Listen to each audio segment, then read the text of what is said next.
A World History of Christianity, Chapter 13, Part 2, page 520. There was a new relationship between church and state. Initially, it was taken for granted that when the Church of England was transplanted to the colonies, it was the state church there, too. By the 1830s, however, when adherents of the Church of England comprised less than half the population of New South Wales, the government was compelled to recognize religious pluralism. In 1836, Governor Burke's Church Act, as it was generally known, authorized grants from public funds to the Church of England, the Church of Scotland, and the Roman Catholic Church to assist the building of churches and the payment of clergy, and to any other Christian body that wished to receive it in proportion to the funds raised locally by their adherents. This was followed by similar legislation in the other colonies. The formal alliance between church and state lasted until the abolition of state aid in each of the Australian colonies between 1851 and 1895. Thereafter, each religious body had to rely entirely on the voluntary support of its own lay members and from whatever funds it could obtain from missionary societies in its parent church. In New Zealand, the trend was the same. Non-Anglicans demanded religious equality. The Church of England relinquished its privileges. State aid for religion was phased out.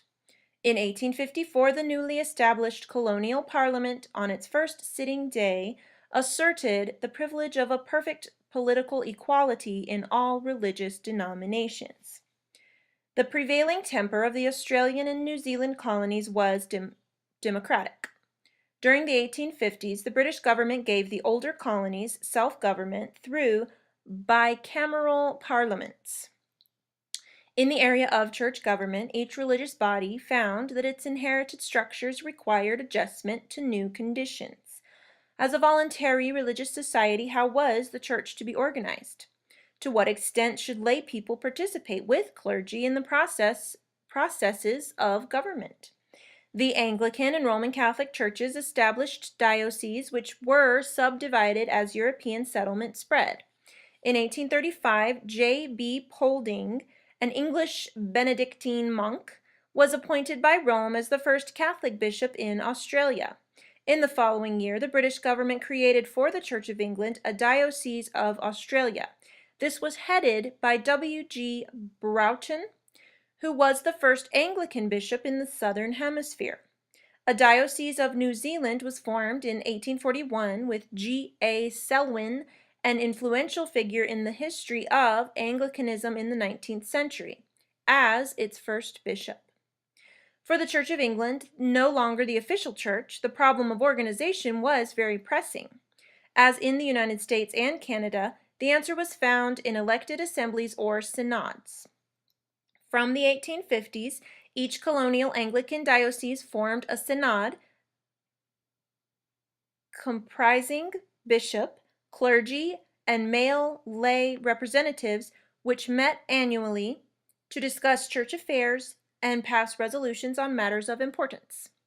A provincial, national, general synod was formed in New Zealand in 1857 and in Australia in 1872. The Catholic bishops likewise had to deal with newly vocal laity who had absorbed the ideas of colonial democracy and wanted more of a say in church affairs. Yet the bishops gave nothing away. The structures of the Roman Catholic Church in Australia remained hierarchical, and the style of its clerical leaders was authoritarian. The Methodists were the first major denomination to achieve autonomy. In 1854, the British Wesleyan Methodist Conference formed an Australasian Conference, controlling the 5 Australian colonies, New Zealand, and the Pacific missions. In 1902, the 3 branches of Australian Methodism, Wesleyans, Primitive Methodists, and Bible Christians, came together to form one church. This was 30 years before Methodist union was achieved in Britain. A United Methodist Church of New Zealand was formed in 1913. Presbyterians, despite their Scottish and Ulster origins, found it harder to work together. The majority of Scots who came to Australia were members of the established Church of Scotland. However, the ideal of one church was soon fractured by the formation of new congregations committed to the position of the Scottish Free Churches, and there were further splits. The differences between them were not doctrinal, the forces working for unification were strong. Within a generation, the main Presbyterian groups within each Australian colony had joined together, and in 1901, national churches were created in both Australia and New Zealand. The 6 colonies of Australia and the 10 provinces of New Zealand were competitors, often jealous of their neighbors and proud of their material achievements. As a result of different patterns of immigration and settlement, each colony and province acquired and long retained a subtly distinctive denominational mixture and religious ethos. In addition, there were many regions and localities where one particular religious denomination had a dominating public presence. Presbyterians, for example, were numerous and influential in the pastoral districts of Western Victoria and in the southern region of New Zealand. There was a high proportion of Methodists in mining towns where Cornish miners had settled, and in the agricultural districts of South Australia, the paradise of dissent. South Australia also contained some rural communities where Lutherans predominated, and the majority of church services until the First World War were conducted in the German language. Evangelicalism was strong in Sydney, but with something of a siege mentality inherited from the convict era, resisting the influence of both Roman Catholicism and the secular liberalism of many colonial intellectuals.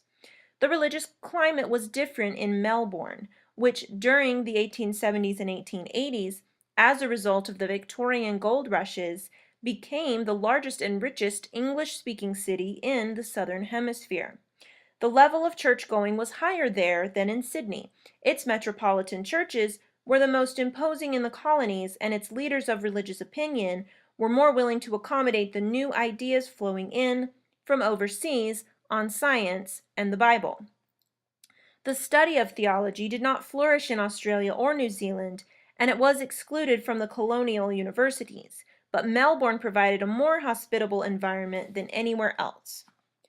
At the end of the 19th century, half the population of Australia and 2/3 of the population of New Zealand lived outside the capital cities and provincial towns in small townships and scattered communities, or on isolated farms. In Australia, this was the bush. In New Zealand, the back blocks.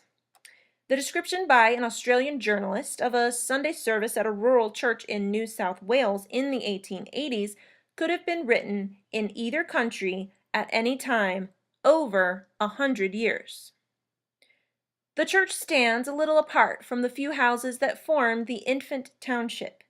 It is generally built of wood and surrounded by tall gum trees, which, however, afford a very scanty shade from the burning heat. Here is gathered on the Sunday morning a collection of buggies and horses, for the people can't come long distances, and it is necessary in Australia to drive or ride. The congregation stand in groups before the door, chatting over the week's news, and waiting for the clergyman to arrive. The day of rest is the only day in the week in which they have an opportunity of meeting, and many come early and loiter with their neighbors till the service begins. They are all browned and tanned by scorching suns, but they speak with the self-same accent that they learnt at home. It was always hard to provide an effective pastoral ministry in country areas where the population was too sparse to build a church or maintain a resident clergyman in the traditional style.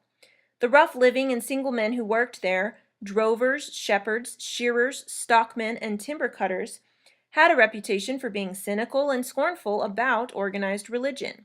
Their folk songs contained scarcely any religious imagery.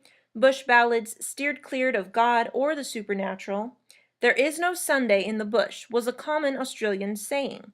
But this was not quite true. Even without religious observances, Sunday was almost invariably a day without regular work, when itinerant rural workers washed their clothes, had a shave, and wrote letters. Rural women taught religion to their children within the household. Many different models of ministry emerged to meet the needs of outback Australia. Several churches set up bush missions. In the northeast of South Australia, for example, in the 1890s, the Bible Christians had 3 young lay missioners who were paid a few pounds a year and traveled hundreds of miles along sandy tracks on bicycles that were called the Way, the Truth, and the Life. High Church Anglicans founded bush brotherhoods of unmarried clergymen who itinerated on horseback or by battered motor car from a central community house. They left a strongly Anglo-Catholic imprint on the rural diocese where they worked. Another approach was pioneered by the Australian Inland Mission. This was founded in 1912 by the Presbyterian Church on the initiative of John Flynn of the Inland, to minister to settlers, though not to aborigines, on the cattle stations and mining townships of the vast interior. The Flying Doctor Medical Service, which it introduced in the 1920s as a service to the community, later a separate organization, caught the national imagination and became a symbol of outback Australia. Everywhere in the Australian colonies, the mobility of the population and the mixing together within the same community of people of different religious alliances encouraged a lowering of inherited barriers. Marriage between members of different religious groups was more common than in Britain.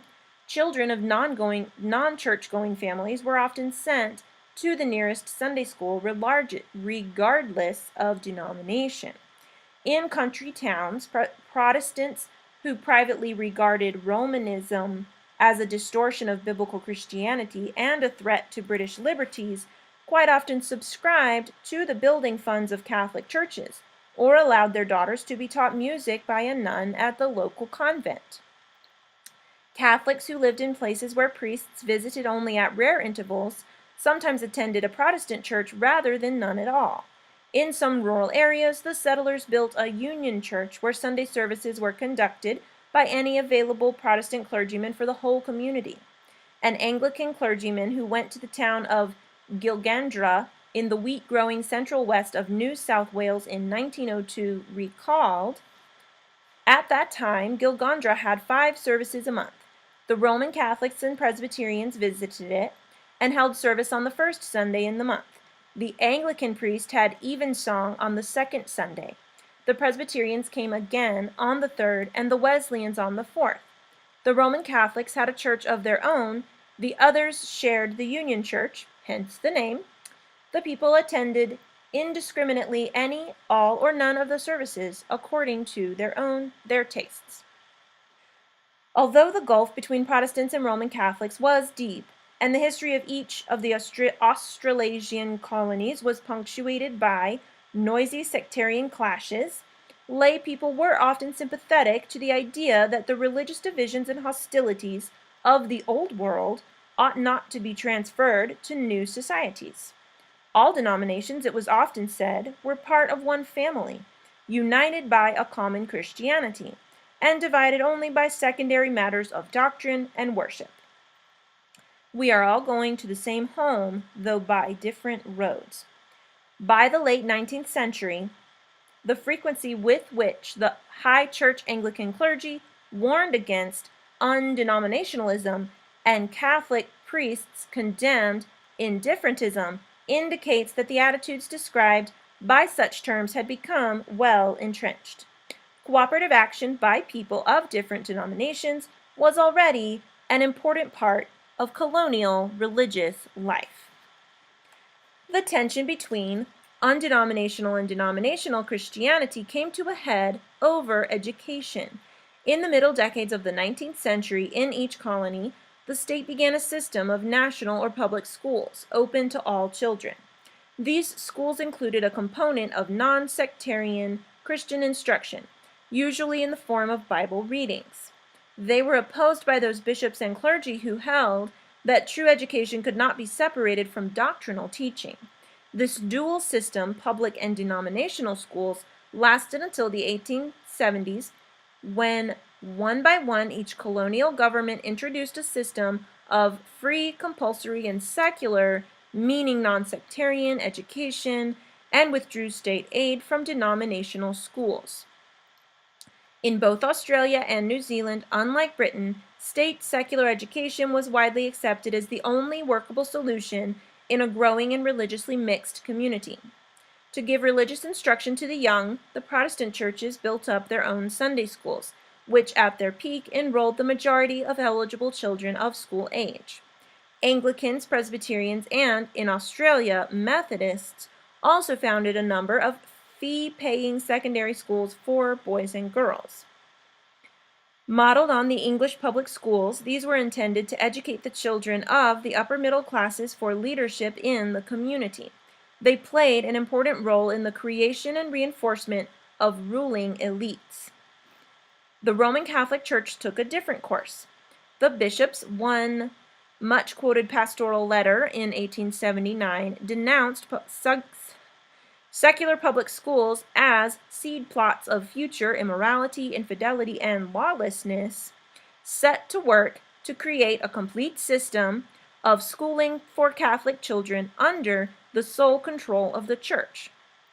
These Catholic schools were to be staffed by religious sisters and teaching brothers, recruited initially from Ireland and France, and funded by the Catholic laity. Teaching orders multiplied.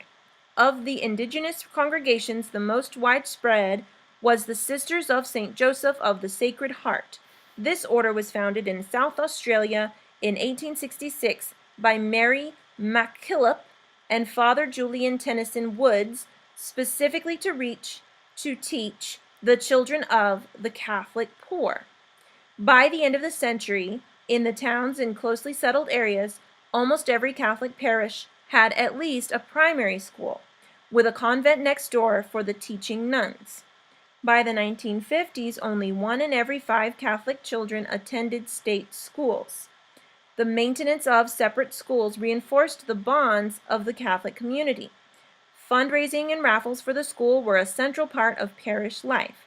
Because of the failure of successive campaigns to obtain state aid, it also created a sense of grievance that was not removed until the 1960s, when Australian and New Zealand governments conceded the aid principle and introduced state funding for private schools.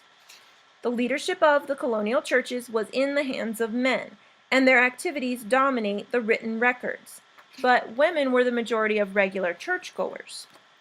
In connection with their local churches, women did charitable work and district visitation, taught religion to the young in Sunday schools, decorated church interiors, provided suppers and cups of tea.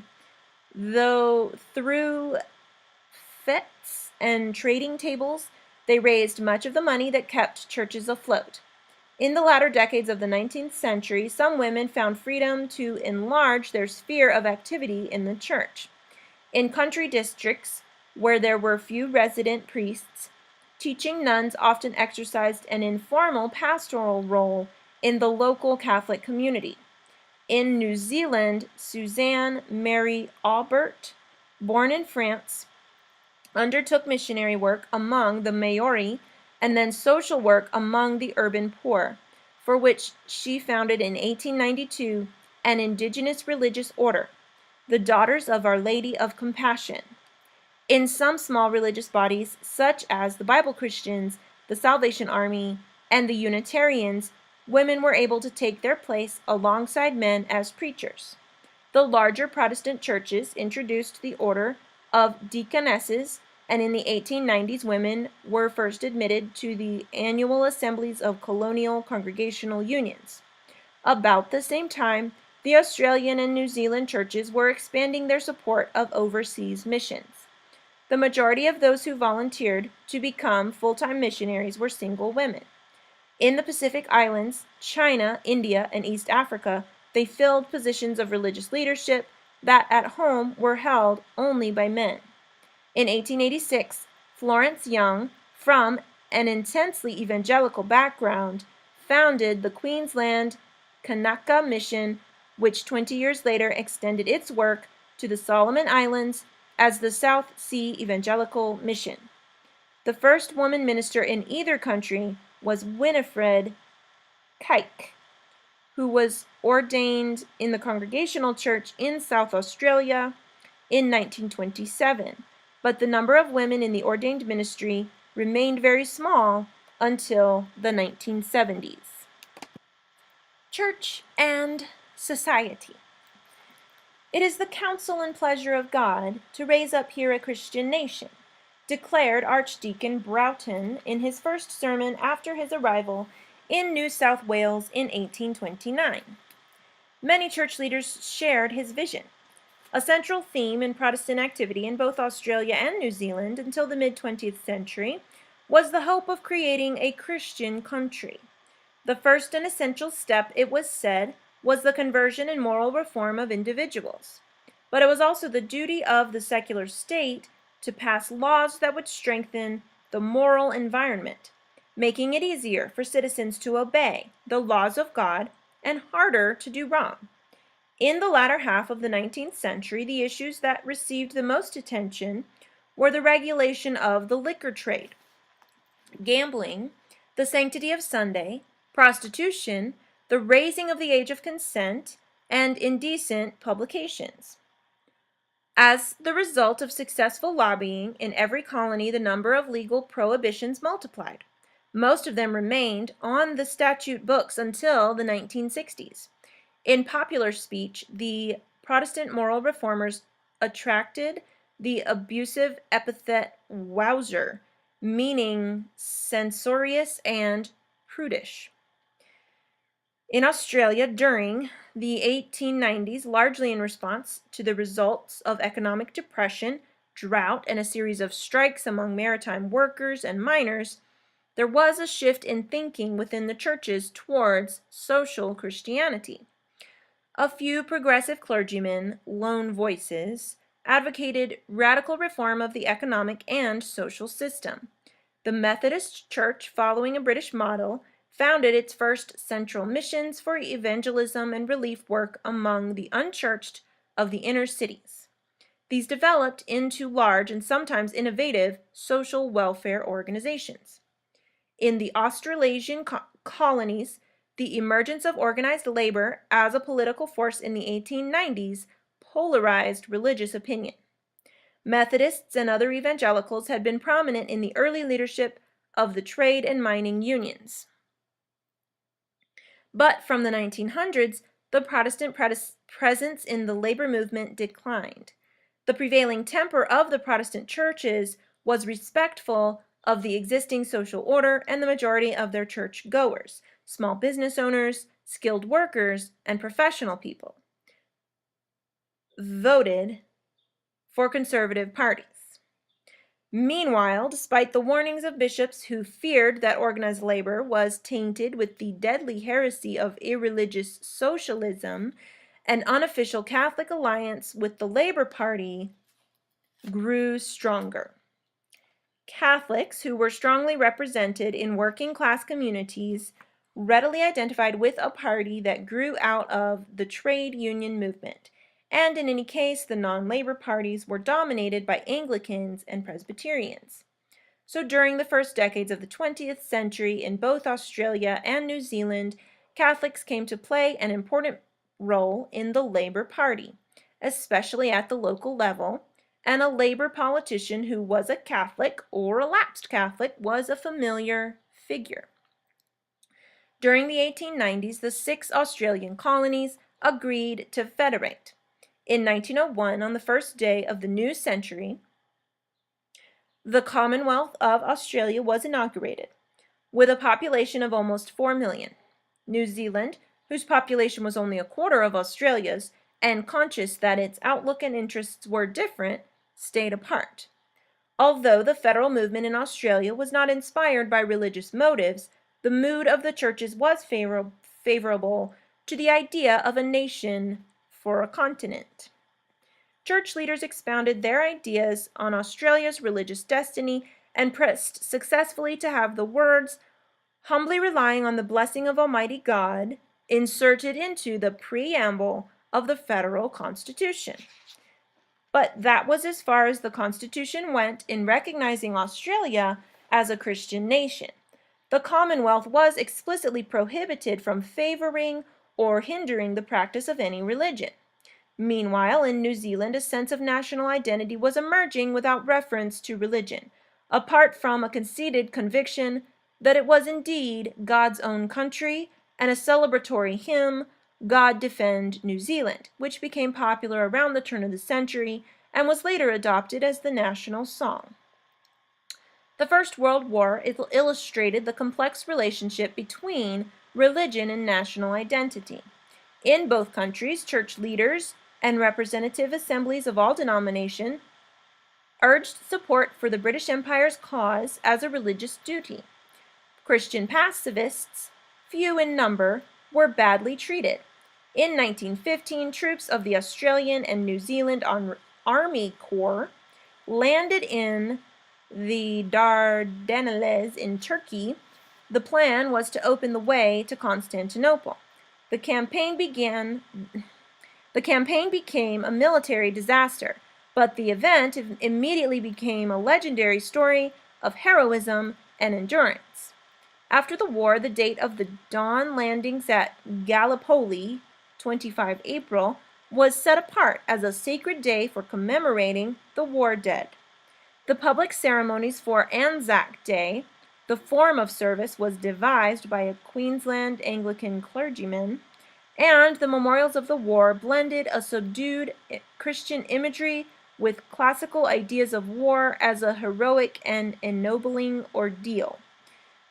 At the same time, the tensions of a society at war led to an upsurge of sectarian strife between Protestants and Catholics, the Roman menace, that reverberated even 40 years later. This was triggered by the 1916 Easter Rising in Dublin and the resulting Anglo-Irish War, and by debates over conscription. In Australia, the symbolic figure was the Irish nationalist Daniel Mannix, who was Catholic Archbishop of Melbourne from 1917 until his death in 1963. In New Zealand, where feelings had been inflamed by the Protestant Political Association, in 1922, Bishop Liston in Auckland was prosecuted for sedition after a speech at a St. Patrick's Day concert supporting the cause of Irish nationhood. Between the 1920s and the mid-1960s, the religious landscape changed only slightly. About 3 in every 10 Australians and 1 in 4 New Zealanders were weekly churchgoers. The majority of children were baptized, and more than 90% of all marriages were conducted by clergymen. The Anglican, Presbyterian, and Methodist churches enjoyed close connections with a large section of the political, business, and community leadership. Religious institutions were expected to offer moral guidance. During the interwar years, the active membership of the Protestant churches and their influence in society gradually declined, but during the 1950s, there was a series of evangelistic crusades and missions to regain lost ground, a wave of church building, and a modest upturn in regular attendance, comparable to the post-war religious boom in North America. From the mid-1960s, the pace slowed. The international theological debates of the period produced a noisy eruption in New Zealand, where Lloyd Gearing, a professor at the Presbyterian Theological Hall, was attacked for doctrinal error and became the best-known minister in the country. Meanwhile, at the national level, there were moves towards interdenominational cooperation and church union. The cause of institutional ecumenism gained wide support among Protestant leaders. Negotiations for structural union in New Zealand were unsuccessful, but in Australia they led in 1977 to the formation of the Uniting Church in Australia from a merger of Methodists, Congregationalists, and the majority of Presbyterians. The relationship of Catholics to the wider society was less clearly defined. Increasingly, they formed a separate community with their own network of schools, charitable institutions, devotional associations, and social clubs. At the same time, they wanted to harmonize and conform with the general community to become insiders. The tension could be both negative and creative. It has found literary expression in a remarkable cluster of semi-autobiographical novels and plays on the theme of a Catholic upbringing in the 1940s and 1950s, acutely observed, sometimes hilarious, and sometimes painfully remembered.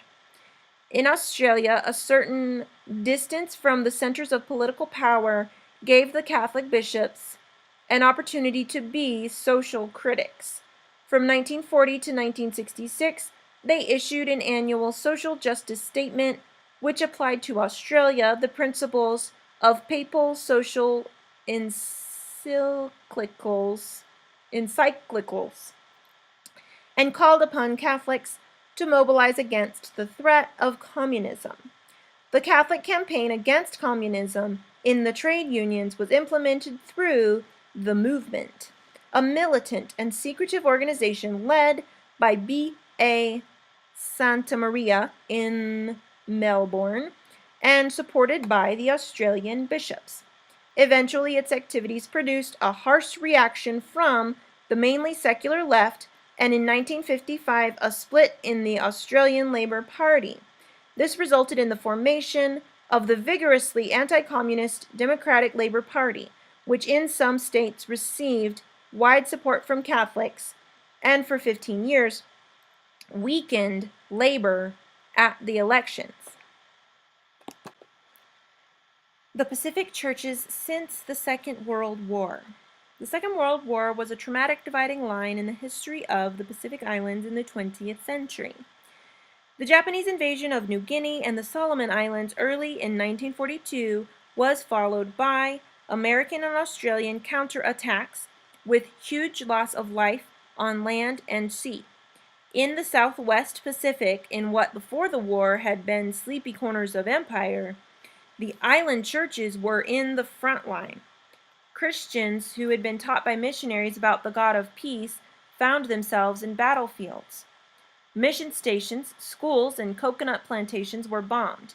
In New Guinea, some 330 church workers, both foreign missionaries and indigenous people, were war victims. When the war ended in 1945, the colonial powers resumed control, but their policies were set in a new direction. They wanted the post-war world to be different. More money was spent on health and education.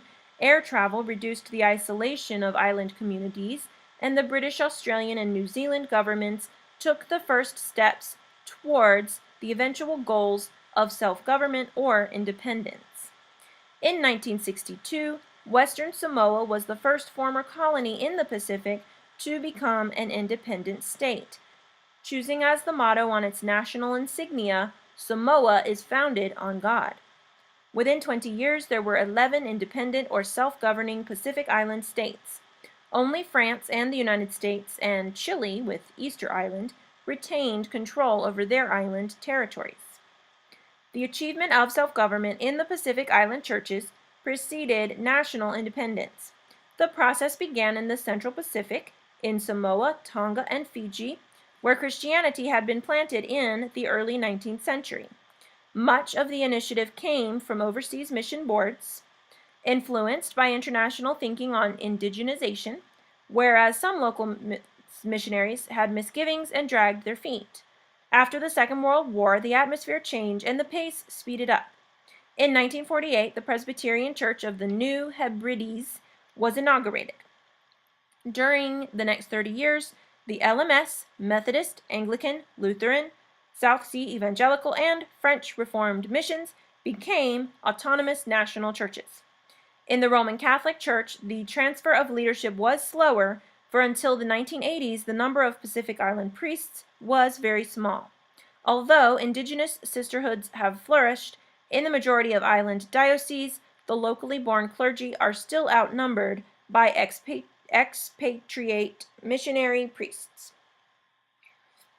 At the end of the 20th century, Christianity remains a dominant force in Pacific Island cultures. Since the 1960s, however, there have been 4 new developments. In the first place, the sharpness of the denominational divisions brought by Western missionaries has largely dissolved. The historic Protestant churches, having achieved autonomy and cut links with their parent bodies, found they shared aspirations and problems with other denominations in their region. New organizations and institutions have been founded with overseas financial support for cooperative action in advanced theological education. The most comprehensive of these regional associations is the Pacific Conference of Churches, founded in 1966. Secondly, there has been the search for the Pacific Way in Christianity. Both Protestants and Catholics have begun working towards expressions of worship, theology, and art rooted in the traditions and belief patterns of the Pacific Islanders. Thirdly, the membership of the historic churches, formerly based on unified village communities, has been eroded by migration to towns, the expansion of tourism, the alternative influence of radio and television, and the arrival of new religious movements, mostly from the United States. Pacific Christianity is more diverse, with more options available than ever before. In Fiji, for example, where Christianity among the indigenous Fijians was once dominated by Methodism, there are, in the 1990s, some 30 different religious denominations and evangelical fundamentalist organizations. Fourthly, the Pacific churches, because of their close ties with indigenous peoples and particular religions, have played an important role in nationalist causes. The involvement of Protestants in independence movements in French Polynesia, New Caledonia, and the New Hebrides, the first prime minister of independent Vanuatu was an Anglican priest, Walter Linney. The support given by the majority of Fijian Methodists to the military coup in Fiji in 1987, and the role of the Catholic bishop and his clergy in the Bougainville independence movement in the nation of Papua New Guinea illustrate the problems inherent in any alliance of churches with secular political movements. Recent trends in Australia and New Zealand. In Australia and New Zealand, the shape of Christianity is changing. In the 1990s, as a result of large-scale immigration in the post-war years from Southern and Eastern Europe, and since the 1970s from Asia, the Roman Catholic Church is the largest religious denomination in Australia, while the Orthodox Church in its various national communities has a strong presence in some inner urban areas.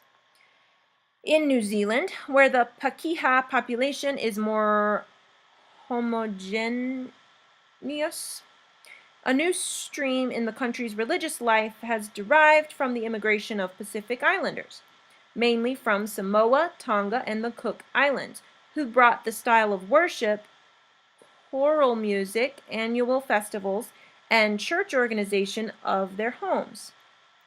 Immigration from Asia has led to the formation in the cities of both countries of Chinese, Korean, and Vietnamese congregations.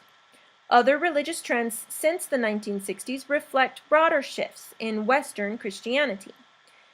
The historic Protestant churches have declined in active membership and as a proportion of the total population, and they comprise a less significant component of organized Christianity than previously.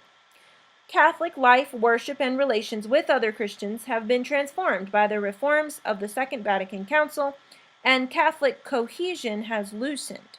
Denominational boundaries are less important than before. New movements and special purpose organizations of all kinds cut across traditional borders. Evangelical, Pentecostal, and fundamentalist Christian groups have grown in size. To a much greater extent, so has the proportion of the population that has no church affiliation and claims to have no religion. Women participate more fully in church government and in the study of theology. In New Zealand, women were ordained to the ministry of the Methodist, 1959, Presbyterian, 1965, and Anglican, 1977 churches before this occurred in the Australian or British churches. In 1990, the Anglican Diocese of Dunedin elected as its bishop Penny Jameson, the first woman diocesan bishop in the world. Among Australian Anglicans, by contrast, the debate over the ordination of women was bitter and divisive. The first women priests were ordained in 1992. In both countries, there has been a secularization of public life, in which the churches have a more marginal role and less influence with politicians and in the mass media than ever before. Among historians and sociologists who have studied the cultural role of religion in the experience of Australia and New Zealand, there are two main interpretations of the evidence. One view emphasizes the failure of organized Christianity to put down roots and its irrelevance to the mainstream of national life. Indeed, one influential historian wondered if modern Australia could be understood best as the first genuinely post-Christian society. But there is an alternative and more optimistic interpretation that the religious history of European Australia is by and large a success story. Transplanted Christianity, it is argued, has had a profound influence on the social environment and in the creation of moral order, and the majority of Australians and New Zealanders continue to hold significant religious beliefs, and at the census describe themselves as belonging to a Christian denomination. At the end of the 20th century, reflecting a renewed sense of nationalism, Christianity in Australia and New Zealand has a stronger sense of identity than ever before. The process of engagement with the local society and culture has gone furthest in New Zealand, now often called Aotearoa, New Zealand, where the Treaty of Waitangi of 1840 is now widely regarded as the foundation document of bicultural partnership. Liturgical worship regularly incorporates Maori language and imagery, and in each major denomination, the Maori Church has its own structures of government. In the 1989 prayer book of the Anglican Church, an adaptation of an ancient hymn of praise calls upon local trees, animals, fish, and birds. Rabbits and cattle, moths and dogs, kiwi and sparrow, and tui and hawk, give to our God your thanks and praise. In Australia, the voices of indigenous forms of Christianity are more muted, but they can be found in art, music, literature, and theological reflection.